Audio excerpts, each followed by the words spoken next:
Pero gaano daw katotoo ba na ano ba? Gaano katotoo na araw-araw daw namimigay ng ayuda doon sa Ormoc? Sa Leyte na yun. Leyte, Luzon. Hindi Ay, kay ano yun? Kay Tambas, Tacloban. Tambaluslos. Oo. Tacloban. Totoo yun tol kasi nakasagap ako ng impormasyon na send mismo sa akin. Oh, Oo. may picture? Impormasyon lang. Text message? Text message. Oh. Hindi lang pamimigay ng ayuda sa mga ordinaryong Pilipino yung ginawa. 'Di ba? Ang sikat ni Tambaluslos 5,000 pesos na cash. Utang ina nag-level up. Hindi. Naging Magkano na? 10,000. Ha? Oo. 10. 10 na. 10. Pero hindi niya pera 'yon. Ay, atin pa rin yun. Pera pa rin natin 'yon. Atin yun. Tapos yung bugas, alam mo ba? 20 Animal. pesos na, 20 pesos na. Hindi. Ano? Anong 20 pesos? Ang kilo? Ay gago, walang 20 pesos Ano ang ba? kilo. Ano? Yung 5 kilo na bugas na pinamimigay, ginawang 10 kilo na rin. Doon lang sa lugar nila. O natakot man matalo. Sino kalaban? Kasi siyempre si Ma'am Nini Bakali. Natakot man. Kaya ang ginawa, nagparami ng bugas. Nagparami ng pera. Utang ang masama nito, hindi pera nila. Atin yun. Ito yung matindi, tol. Ito yung matindi. Trio. Ito yung matindi. I'm so grateful and privileged na kasama ko ang mga kapwa ko, mga bisdak, okay? Mga bisdakeros, mga Bisaya po tayo, di ba? Ayan, so, Tingnan mo. Tatak. Ito yung matindi. Ito na. Gusto man magiging Prime Minister ng North Cemetery si Tambaluslos? Gusto maging Prime Minister? Prime Minister ng North Cemetery. Kaya ba napapabalita niya na stroke daw? North Cemetery pala. Kaya pala sa North Cemetery. Hindi gusto niya magiging Prime Minister, di ba? Prime Minister. Kaya ang ginawa niya, hindi pa nakontento ang gago. Tol, yung mga barangay kupitan, yung barangay kupitan, pinag-trip niya. Paano? Hindi trip polvoron. Ano? Ay, oo, alam ko yun. Yung 50. Pinag-trip sa Hong Kong. Hindi rin niya pera yon. Atin pa rin yun. Atin pa rin yun. Hindi lang 50. 300 plus na mga, I think 306 yata, tapos 300 plus. Kulang pala yung impormasyon sa akin. Kulang yun sa'yo, 50 lang sa'yo eh. 50 lang eh. 300 plus na mga kupitan, pinag-trip to Hong Kong. At di umano. Kupitan. All expenses paid. At di umano, Sige. maliban sa trip to Hong Kong na yon, may pabaon. Naku, anong pabaon, tol? ano pa ba? Baka bato, mahuli siya sa airport. Pulburo. Yung kinakain ni tatay. Anong pabaon? Goldilocks na pulburon. Grabe. Hindi. Yung seryoso. Di umano to ha. May pabaon daw. Magkano ba yung ano? Yung 50 mil sa dollar. 50 mil sa dollar? Times 50,000 yun. Sumasahod kayo sa YouTube eh. 50,000 sa US dollar. Magkano yan sa pera? 50,000 US dollar? Mga 500? $1,000 yan. $1,000. $1,000. De, 50? 50,000 pesos. $1,000 dollar. $1,000. $1,000. Alam mo. Alam mo. Sumasahod ka eh. Sumasahod. 50,000. Sige, Naman kasi 50,000. ako sumisweldo na kanya kalaki. 50,000 bawat isang kupitan. Kupitan. Eh di kung sa isang sa 10, magkano agad yun? Ay puta, laki. Kalahating milyon. 300 nga. 300. Mga around 1 million. Mga ganon. Barya. Barya lang. Barya lang. Putang ina unprogrammed funds magkano? 800. Barya lang. 800 billion. Iyakan nila. Ang tanong saan galing yan na ibinigay sa program funds? Oy, galing pa rin yan sa kaban ng bayan. Pera pa rin natin yan. Tanungin niyo si Tuberos, baka alam niya. Monteveros. Di man niya magsasagot, sir. Di man sasagot. Hindi sasagot? Kasi galit man yan sa atin. Hindi kasi marami kasing nagtatanong na love raw ni Hontiveros yung PhilHealth. Tangina gumanda siya doon tol eh. Sa PhilHealth. Gumanda talaga. Dati dugyot. Ha? Ngayon dugyot pa Ano rin. yung si Rito Kada yan? Ikaw yata nagritoke. Hindi naman. Kanina lang. Tol, ano masasabi mo na sabi ng NBI, ang mga political vloggers ay dandaan daw tayo sa birada dahil pwede daw tayong kasuhan ng sedition at defamation. Teka, saan ba tayo bumibirada? Sa totoo lang, itong mga NBI na ito, you have the right sa inyong mga interpretasyon, freedom of expression. Pero kung pupunta na po tayo sa korte, wala sa hulog yung mga pinagsasabi ninyo. Yan. Kasi po, yung mga vloggers na ito, may tinatawag po tayong freedom of expression. Yan. Ano ba yung tinatawag natin freedom of expression? Karapatan po natin na ilahad sa taong bayan Yan. kung ano yung mga pagkukulang ng gobyernong ito. Diba?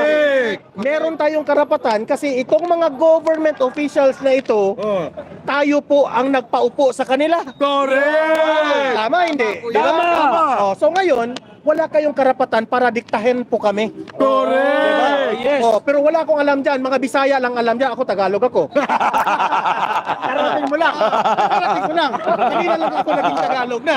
Ano?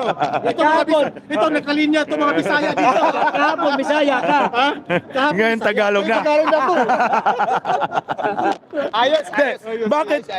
Sa kay Pangulong Duterte, tol, hindi man lang naisipan ni Tatay Digong that time sa kanyang panunungkulan, nakakasuhan yung mga bumabatiko sa kanya. Bakit ngayon under Marcos admin, nakaisip sila ng gano'n, nakakasuhan yung mga political Hindi kaya mga balasibuya sila? Imagine, nung panahon po ni Tatay Digong, marami pong nagbabanta kay Tatay Digong. Marami. Hindi niya kinasuhan. Mga media. Pero ngayon, sa mga konti lamang mga tusok-tusok natin, nasasaktan, umiiyak na sila. Iyakin. Iyakin. Sino tayo para masaktan sila? Ganyan lang tayo. Vlogger lang naman Vlogger tayo. lang tayo. Bakit nasasaktan sila? Bakit pati tayo pinapatulan? Alam nyo naman, baka sa tingin nila, napahiya na sila ng taong bayan. Correct. Kasi ang mga vloggers po, ang mga heroes ngayon. Wow, kayo yun ha, kayo. Heroes ang mga vloggers ngayon kasi sila po ang nagsasabi ng totoo Yan. para mamulat ang mga mata ng taong bayan. Meron isang kongresista. Ang sabi niya, kayo mga vloggers, galingan nyo pa. Sige, banatan nyo pa ang Quadcom, galingan nyo pa. Hindi naman tayo Di umano, yan ang sabi.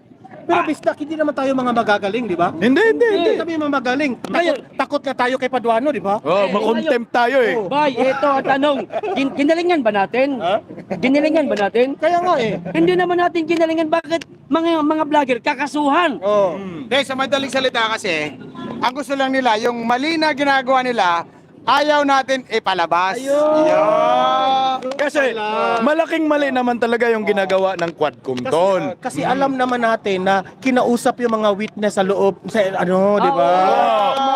Pinasok muna doon sa loob ng kwarto. Confession room, confession Sa room. confession din kay bahay ni Kuya. Ni Kuya. Sa kwarto ni Kuya. Okay, housemates. Ito yung sasabihin natin. Kuhang-kuha, Housemates, sabihin nyo, bayot si Trillanes. Puta, kasuhan tayo doon. Pero hindi, yun lang naman ang nakikita. Nagtatanong lang kami kung bakla ka. Correct. Bawal ba magtanong? Kung bakla ka, di sabihin mo sa amin na hindi Hindi ka bakla. Oo. Pero tol, dandaan tayo sa tanong kasi maraming nakulong yan. Si Eric nakulong. 1.5 billion. 1.8 billion. Oo. Ano yun si Eric? Bisaya yun. Bisaya. Ilonggo. Yawa. Lahat na ng mga Bisaya ikulong. Bisaya yun, kaya nakulong yun. Nakulong. Napatay na tayo dyan. May dagat tato ni Ronald. Ito. Hindi kasi po pwede na hayaan natin yung mga mambabatas na sa kanilang ginagawa ay puro mali at puro kabulukan. Saan ka nakakita? Only in the Philippines, tol. Na mayroong committee sa Kongreso na tagapagtanggol ng durugis at sindikato. Gusto niya yan? Ay, ayaw ko magiging iwi. Ikaw gusto mo? Ayaw, siyempre. Sabihin mo kasi bagay eh. Ayaw ko maging iwi. Totoo naman talaga yun.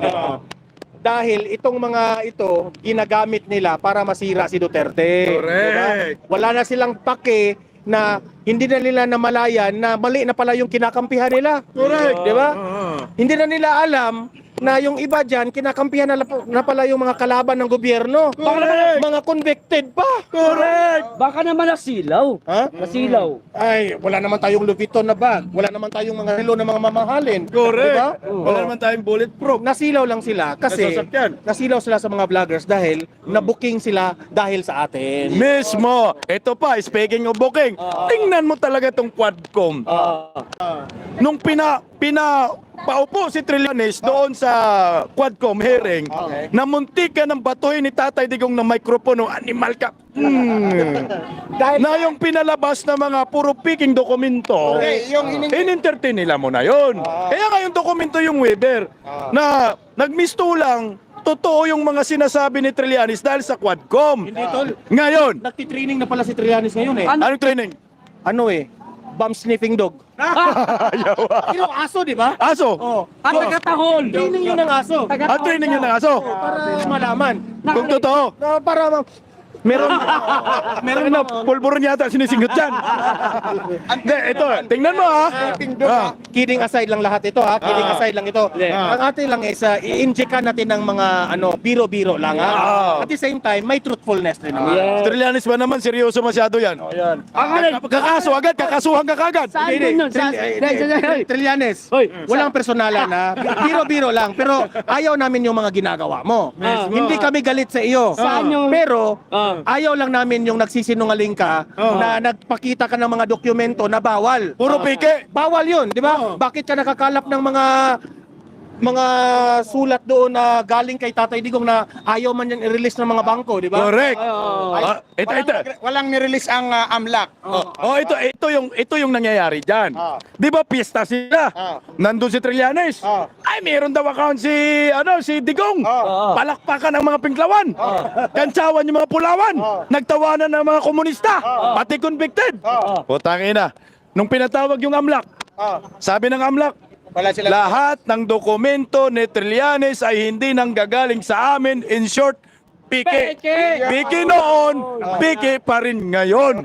O bakit tong animal na Quadcom, hindi nila sinabi yon? Hindi pinalaki yung issue. Dapat pala si Trillanes yung i-contempt. Correct! Hindi pala si Zulaika Lopez dapat ang i-contempt. Ngayon, manawagan tayo kang Paduano. Naka-take out siya. Si Trillanes, di ba? Oo, nakatiko. siya. Sinabi ng AMLAC, pike. Oh. So ibig sabihin, Tangina ba't ganun? tanong ko sa inyo, bias pala itong Quadcom na ito. Sigurado. Sobrang bias, tol. Nagsisinungaling pero hindi naman kinontempt. Hindi, kinuntem. Oh, di ba? Nag-hire kayo ng coach, sinungaling pa. Bakit hindi nyo kinontempt yan? Ako, may sagot ako dyan. Ano? Bakit hindi na contempt si Trillanes? Kasi nga, nagtitraining nga eh. Kasi Aso eh. Aso. Bum sniffing dog eh. Kasi seryoso yung tayo ni Trillanes ha. Nagsasabi lang kami ng komento namin. Kasi bakit hindi ka Trillanes na contempt? Sinungaling ka eh. O sabi mo, totoo yung mga bank account si Duterte, sabi ng AMLAC, hindi totoo yan. 2016, hindi totoo. 2017, hindi totoo. 2024, hindi totoo. Putang ina, ikulong na yan? Correct. Ito na lang. Ito na lang. Lahat ng mga DDS vloggers, Trillanes, ito yung panawagan namin sa inyo ha. Irerespeto ka namin. Correct. Magpa-interview ka isa sa one of these days. Magpa-interview ka sa amin. Let's be professional. sige. Harap-harapan tayo. Trillanes, magpa-interview ka So, sa amin. pagpalagay natin sa non-partisan tayo. Papakinggan ka namin, Trillanes. Ayan. Papakinggan ka namin. Ipresenta mo yung ebidensya na sinasabi ninyo. Patunayan nyo sa amin na lahat ng mga dokumento na yung totoo. Di ba? Set a time. Set any date. Kung saan-saan. Itawag mo yung mga Vloggers. DDS vloggers. Professional tayo. Di tayo magpagalitan kasi wala namang personalan. Di ba? Patunayan mo sa mga DDS vloggers na totoo yung mga dokumento na yan. Okay. Trillanes, siguraduhin mo totoo. Kasi pag hindi yan totoo, ipapakain ko yan sa'yo. Di ba? Okay. Yan ang sabi pre. natin. Dadali natin si Tatay Digong, ipapasampal natin. Si Tatay Digong sasampal. Correct. Pero durian. Durian. Ay, Yawa. Durian. Yan, oh. Durian. Hindi, grabe tol. Ang daming tama yan. Oh, butas-butas. Bisaya, mga Bisaya kasi. Masakit, masakit, Dol, masakit. pwede bang hindi natin sampalin ng durian? Pakainin na lang ng durian tapos painumin ng Coca-Cola Yan! Oh. Para tirik ang mata. para bubula.